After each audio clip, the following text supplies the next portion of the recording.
Hello, friends. It's Aunt Nikki of Your Story Hour. How are you all doing today?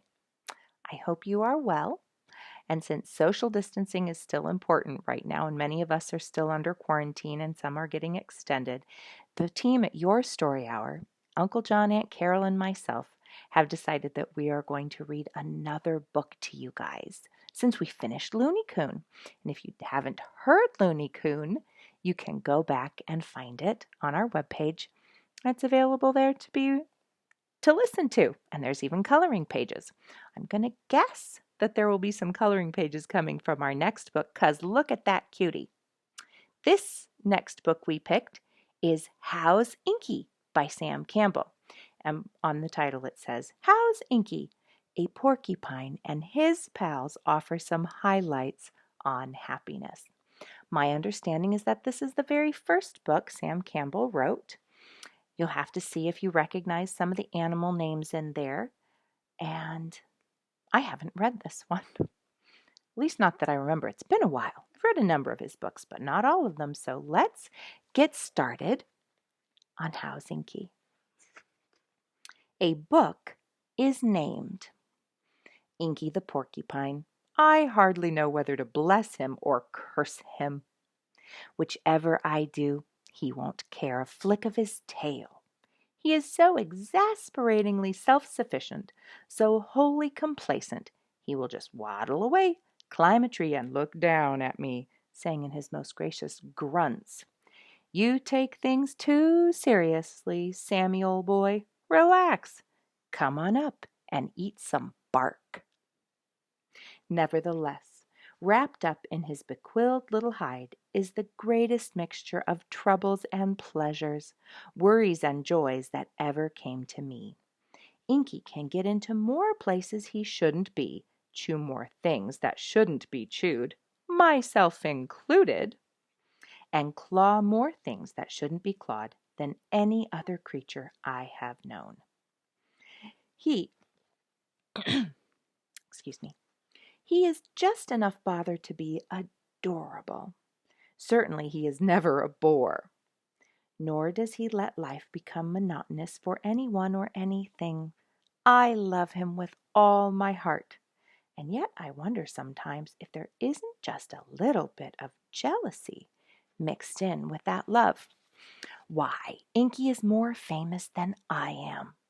People know of him who seem never to have heard of me, and frequently I am identified only by my association with him. "Oh, you are the man who has that pet porcupine, aren't you?" "Wonderful. I have no identity of my own, but as a servant or emissary of Inky, I am given standing." Once in a large city I was walking down a busy street, watching the hustling crowd. Presently I noticed several people in a group coming from the opposite direction, regarding me with interest. It was good to receive some attention, and I returned their glances.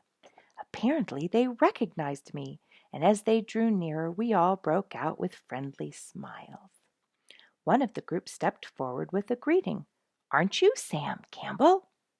"Yes, I am Sam Campbell," I replied warmly. Perhaps my pride had been touched a little, that in that multitude I had been recognized. I listened expectantly for the man's next words. Surely there would be something quite intimate, personal, and friendly in what was to come. My thoughts were rather hungrily speculating on what he might say, that he had heard my lectures or broadcasts, or perhaps he had seen my pictures. At least I thought he might say something of that nature. But he didn't. "How's Inky?" he asked in utmost interest and concern, and his whole party listened anxiously for the answer. "How's Inky? How is that porcupine?" My pride dropped to the level of the sidewalk. No concern over my health or prosperity, just Inky's. Well, at that moment Inky was probably asleep in the crotch of a tree, dreaming of a perfect land filled with salt licks, where the bark of trees, his favorite food, came in triple layers, and the length of days was doubled, so he could get in more sleep. His health was all right unquestionably, and he would just as soon hear no more about it. However, I trust in my deflated condition. I answered the question more politely than that. My solicitous friend, or rather Inky's friend, didn't know it, but he named a book that day. How's Inky? The question has been flung at me all over America. I determined to answer it permanently in print if possible. I would tell the world Inky was all right, and then perhaps I would get some attention. Inky will like the book, too. There is no doubt of that.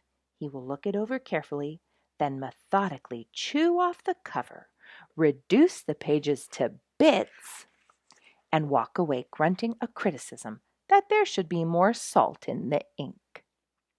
Well, Inky is all right. He is all right in every way. In his health, his disposition, his character. He is part, and an important part, of the grand scheme of nature. Together with his little animal associates at the sanctuary, he has shown anew what a good world this is.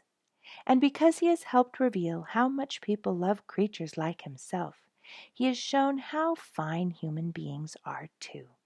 I pretend a jealousy, but I feel it not.